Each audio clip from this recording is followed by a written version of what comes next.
Hello students, O2IS academy में आपका बहुत बहुत स्वागत है। तो एज़ यू नो कि हमने आपके लिए एक नए इनिशिएटिव को शुरू किया है जिसके अंदर हम डेली के जो करंट अफेयर्स हैं जो कि द हिंदू या फिर इंडियन एक्सप्रेस के अंदर आए हैं उसको हम MCQs के द्वारा यहाँ पर प्रैक्टिस करते हैं। डेली के हम 10 MCQs प्रैक्टिस करते हैं। तो आज के MCQs शुरू करने से पहले अगर आपको इस वीडियो की PDF चाहिए तो आप हमारी O2IS एकेडमी की जो ऐप है इसको डाउनलोड कर सकते हैं और यहाँ पर आपको ये PDF मिल जाएगी और इसको आप टाइम टू टाइम रिवाइज कर सकते हैं। सबसे पहले क्वेश्चन के बारे में बात करते हैं, that is related to Kashmir saffron. तो द हिंदू के अंदर एक आर्टिकल आया था कश्मीरी सैफरन के ऊपर। तो आपने देखा होगा कि इस टाइम पे कश्मीरी सैफरन का बहुत ज़्यादा सीज़न है और जो कश्मीरी सैफरन है जिसको हम केसर के नाम से भी जानते हैं, बहुत ज़्यादा फेमस है, बहुत ज़्यादा एक्सपेंसिव है और इसकी अलग अलग प्रॉपर्टीज़ हैं जिसको अलग अलग इंडस्ट्रीज़ के अंदर यूज़ किया जाता है। जैसे कि कॉस्मेटिक इंडस्ट्री होगी, हेल्थ बेनिफिट्स के लिए भी केसर को यूज़ किया जाता है। तो उसके रिगार्डिंग ही आपको यहाँ पर दो स्टेटमेंट प्रोवाइड करी हैं, आपने करेक्ट स्टेटमेंट को आइडेंटिफाई करना है। जैसे कि अगर मैं कश्मीरी सैफरन के बारे में बात करूं तो वहाँ पे कुछ ऐसे डिस्ट्रिक्ट्स हैं जहाँ पर ज़्यादा कश्मीरी सैफरन जो है वो उगाया जाता है और वहाँ का सैफरन बहुत ज़्यादा फेमस है। जैसे कि जम्मू एंड कश्मीर के पैम्पौर वाला रीजन हो गया, देन इज़ किश्तवाड़ वाला रीजन हो गया, बलगम वाला रीजन हो गया। तो ये कुछ रीजन है जहाँ के सैफरन्स बहुत ज़्यादा फेमस है। तो यहाँ पर जो कश्मीरी सैफरन है उसको GI टैग भी दिया गया था 2020 के अंदर। तो दैट मीन्स आपकी जो सेकंड स्टेटमेंट है ये करेक्ट हो जाएगी। फर्स्ट स्टेटमेंट के बारे में बात करूँ अब, क्योंकि जम्मू एंड कश्मीर के अंदर आपको हिमालयाज़ ही देखने को मिलेंगे जो कि एक पर्टिकुलर हाइट पर होते हैं। तो दैट मीन्स जो कश्मीरी सैफरन है वो आपको सी लेवल से एक पर्टिकुलर हाइट पर ही देखने को मिलेगा जहां पर इसको उगाया जाता है और that is 1600 meters to 1800 above mean sea level. तो दैट मीन्स आपकी जो फर्स्ट स्टेटमेंट है ये भी करेक्ट हो जाएगी और आपका आंसर बनेगा बोथ 1 and 2। ठीक है जी, तो नेक्स्ट क्वेश्चन के बारे में बात कर लेते हैं, that is related to lab made diamonds. तो यहाँ पे मिंट के अंदर एक आर्टिकल आया था जिसमें बताया गया था कि आने वाले टाइम के अंदर जो लैब मेड डायमंड्स हैं वो बहुत ज़्यादा प्रेवलेंट हो जाएंगे और हमारे इंडिया के अंदर इसकी बहुत ही ज़्यादा एक तरह से स्ट्रॉन्ग इंडस्ट्री जो है वो डेवलप हो रही है। तो इसके रिगार्डिंग यहाँ पे दो स्टेटमेंट्स प्रोवाइड करी हैं, आपने इसमें से करेक्ट स्टेटमेंट को आइडेंटिफाई करना है। अब अगर मैं लैब मेड डायमंड्स और जो नेचुरल डायमंड्स हैं उनके डिफरेंस के बारे में बात करूँ तो जो नेचुरल डायमंड्स है उसके लिए माइनिंग करनी पड़ती है और बहुत ही ज़्यादा लेबर इंटेंसिव वर्क होता है। वेयर एज अगर मैं लैब ग्रोन डायमंड्स के बारे में बात करूं तो लैब कंडीशन के अंदर जो कार्बन के सीड्स हैं, मटेरियल है, उसको माइक्रोवेव के अंदर रख दिया जाता है और अल्टीमेटली यहाँ से जो डायमंड्स है उसको बना लिया जाता है। डायमंड्स बनाने के लिए आपको दो अलग अलग टेक्निक्स जो है ये देखने को मिलेगी। एक है आपकी केमिकल वेपर डीकम्पोजिशन टेक्नोलॉजी और दूसरी है आपकी HPHT, that is high pressure high temperature technique. Basically high pressure और हाई टेम्परेचर को यूज़ करके ही यहाँ पे डायमंड्स की जो अलग अलग वेराइटीज़ हैं उनको बना लिया जाता है। और इवन आपको देखने को मिलेगा कि जो नेचुरल डायमंड से अगर मैं कंपेयर करूं लैब ग्रोन डायमंड्स को तो नेचुरल डायमंड बहुत ज़्यादा कॉस्टली रहता है क्योंकि वहाँ पे लेबर वगैरह का यूज़ किया जाता है और अल्टीमेटली उसकी जो कॉस्ट है वो इंक्रीज़ हो जाती है।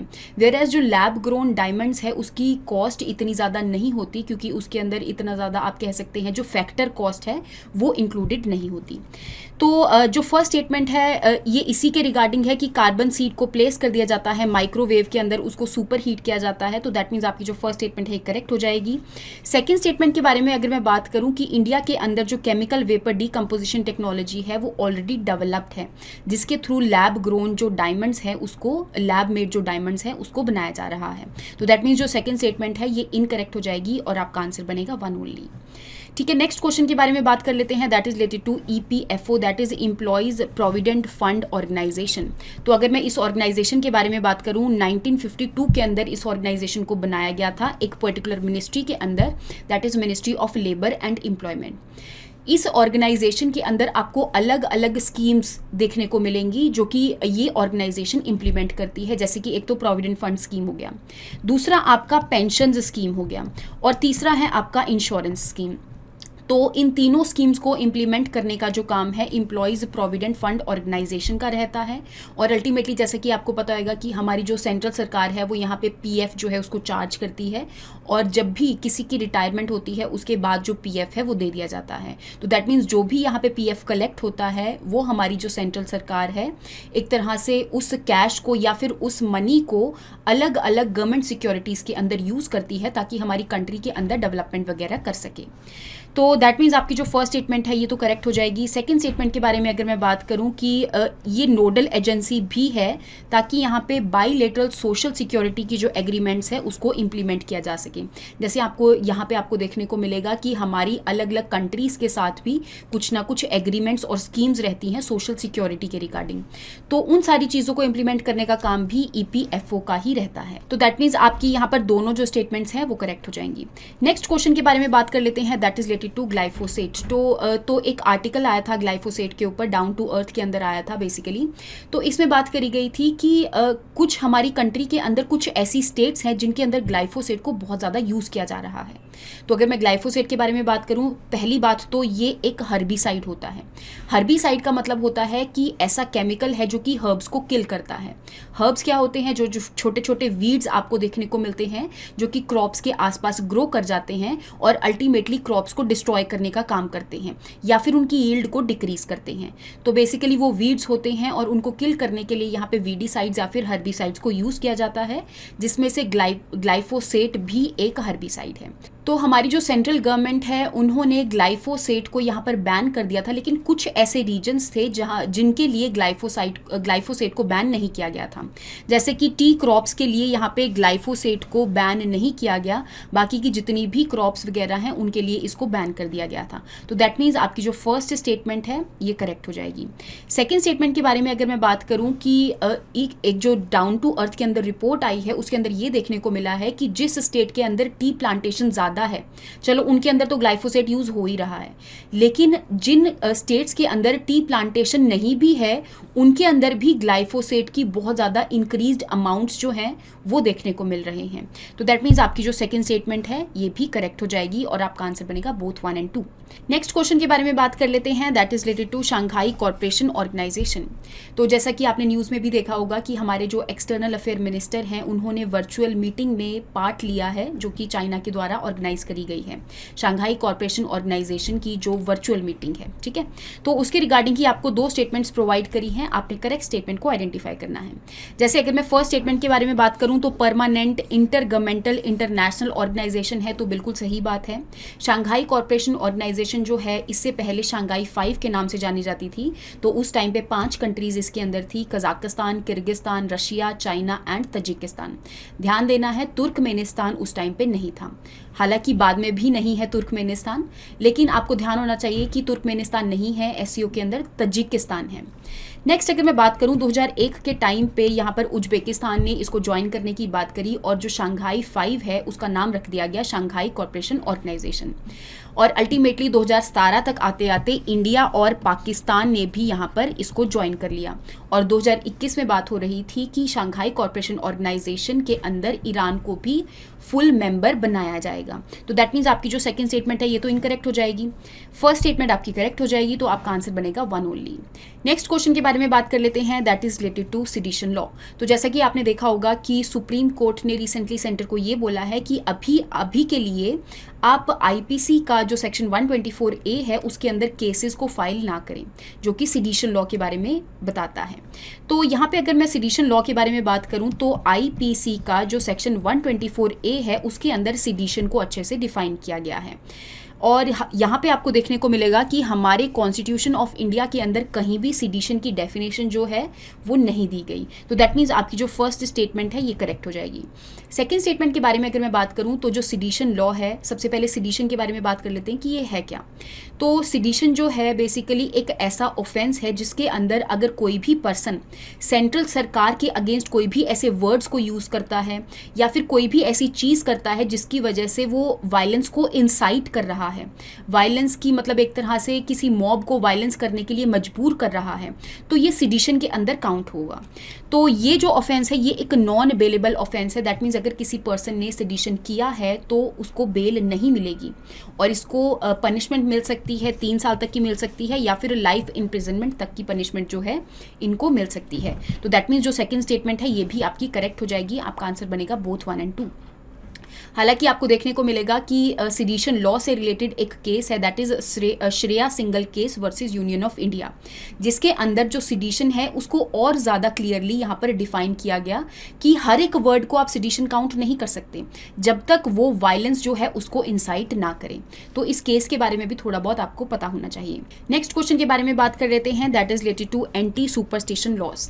तो अगर मैं इन लॉज के बारे में बात करूं तो यहाँ पर एक डाटा आया था, दैट इज एनसीआरबी का डाटा आया था, जिसमें इन्होंने बताया था कि सुपरस्टिशन जो है उसको यूज करके यहाँ पे ह्यूमन सैक्रिफाइस हो रहा है और अल्टीमेटली जो लोगों की डेथ है वो इंक्रीज होती जा रही है इन सुपरस्टिशंस की वजह से। तो जैसा कि आपने देखा होगा कि यहाँ पे अलग अलग मीन्स को यूज किया जाता है, तांत्रिक मीन्स को यूज किया जाता है, जिसकी वजह से किसी भी पर्सन की यहाँ पर डेथ हो सकती है। तो अगर आप कोई भी लॉ देखेंगे सुपरस्टिशन के रिगार्डिंग तो हमारे सेंटर के अंदर अभी ऐसा कोई भी लॉ नहीं है। तो that means anti superstition laws के बारे में अगर मैं बात करूं तो हमारी सेंट्रल सरकार के पास अभी कोई भी ऐसा लॉ नहीं है। तो दैट मीन्स आपकी जो फर्स्ट स्टेटमेंट है ये इनकरेक्ट हो जाएगी। हालांकि यहाँ पे आपको स्टेट वेरिएशंस देखने को मिलेगी, जैसे कुछ कुछ स्टेट्स ऐसी हैं जिन्होंने यहाँ पर एंटी सुपरस्टिशन लॉ को बनाया हुआ है। जैसे कि अगर मैं बिहार स्टेट के बारे में बात करूं तो इन्होंने एक पर्टिकुलर लॉ बनाया है, that is prevention of which practices act 1999। तो ये जो एक्ट है सबसे पहली बार बिहार ने बनाया था और बेसिकली ये एक एंटी सुपरस्टिशन लॉ है। तो दैट मीन्स आपकी जो सेकंड स्टेटमेंट है ये करेक्ट हो जाएगी और आपका आंसर बनेगा 2 ओनली। नेक्स्ट क्वेश्चन के बारे में बात करते हैं, that is related to Brazil. अब ब्राजील न्यूज में क्यों है, तो आपने देखा होगा कि ब्राजील के अंदर एक लेफ्ट विंग लीडर जो है उनको प्रेसिडेंट इलेक्ट किया गया है। क्या है उनका नाम? लूला दा सिल्वी। तो इसके बारे में भी आपको पता होना चाहिए। तो इसीलिए ये चीज़ न्यूज़ में है और आपको पता होना चाहिए कि कौन सी कंट्री अगर न्यूज़ में है तो उसकी आसपास की जो बॉर्डरिंग कंट्रीज़ हैं उनके बारे में आपको पता होना चाहिए। तो साउथ अमेरिका कॉन्टिनेंट के अंदर जो ब्राज़ील है वो लाई करता है। इसके आसपास आपको 10 बॉर्डरिंग कंट्रीज़ देखने को मिलेगी। कौन कौन सी है ये? Uruguay, Argentina, Paraguay, Bolivia, Peru, Colombia, then is Venezuela, Guyana, Suriname and French गियाना।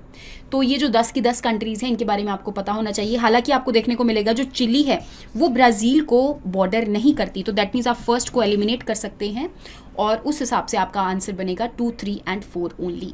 नेक्स्ट क्वेश्चन के बारे में बात कर लेते हैं, that is related to Gangetic dolphin. तो अगर मैं गेंजेटिक डॉल्फिन के बारे में बात करूं तो हमारा ये एक तरह से नेशनल एक्वेटिक एनिमल भी है और कई सिटीज़ या स्टेट्स का आपको ये एक तरह से ऑफिशियल एनिमल भी देखने को मिलेगा, जैसे कि गुवाहाटी।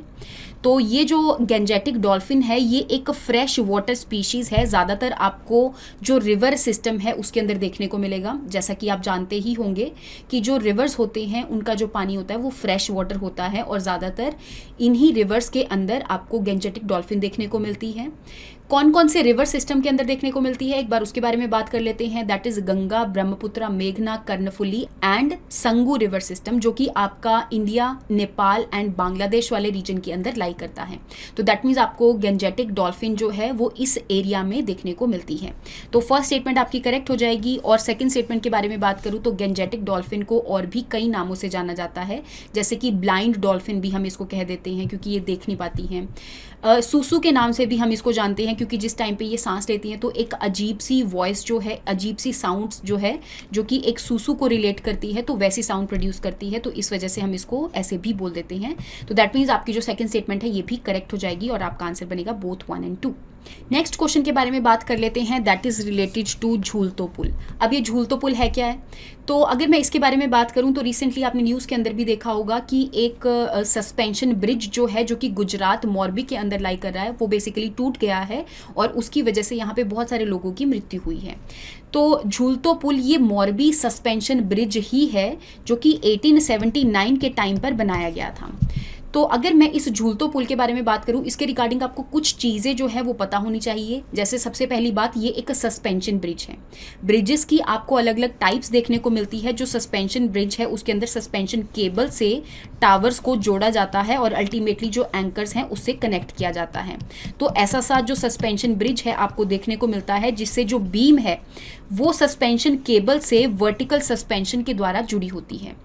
दूसरी चीज़ आपको ये पता होनी चाहिए कि ये गुजरात वाले रीजन के अंदर लोकेटेड है। वहाँ पे एक आपका डिस्ट्रिक्ट है सुरेंद्रगढ़ डिस्ट्रिक्ट।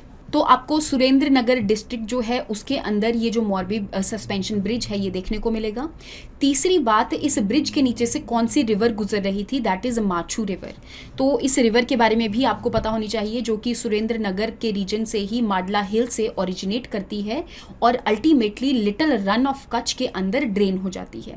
ध्यान रखना है कि ये अरेबियन सी के अंदर या फिर गल्फ ऑफ खम्बाट के अंदर या फिर रन ऑफ कच्छ के अंदर यहाँ पर ये ड्रेन नहीं होती। लिटिल रन ऑफ कच्छ के अंदर ये अल्टीमेटली ड्रेन हो जाती है और ये एक नॉर्थ मूविंग रिवर है, मतलब नॉर्थ के टूवर्ड्स ये मूव करती है। तो इन कुछ चीज़ों के बारे में आपको पता होना चाहिए। तो दैट मीन्स जो झूलतो पुल है वो आपको गुजरात में देखने को मिलेगा, जिसको हम मोरबी सस्पेंशन ब्रिज के नाम से भी जान रहे हैं। तो आई होप आपको यहाँ तक हर एक जो MCQ है उसके बारे में समझ में आया होगा। नेक्स्ट क्लास के अंदर हम नेक्स्ट MCQs के साथ मिलेंगे। Thank you so much and have a nice day.